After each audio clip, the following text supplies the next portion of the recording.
No, no, no, no.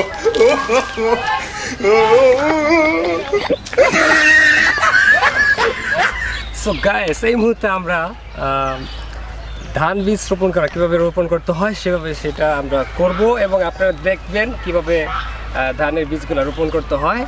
So আমাদের সাথে থাকুন। আমি এখন ধানের বীজ রোপণ করব।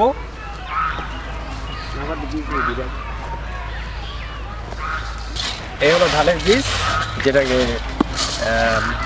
গ্রাম অঞ্চলে বলা হয় জ্বালা বলা হয়। দিলের জ্বালা না, এটা আবার এটা হচ্ছে ধানের জ্বালা। সো আমি এখন ধানের এই বীজগুলা আমি রোপণ করবো।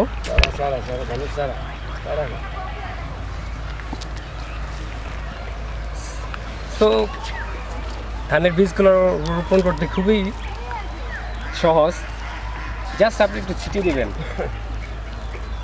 আপনি ছিটাতে থাকলে কিন্তু একটু পরিমাপ মতো দিতে হবে।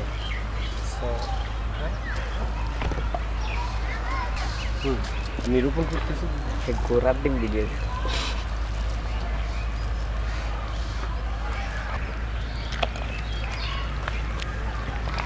এই যে বীজগুলো দেখতে পাচ্ছেন,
Oh, you did it.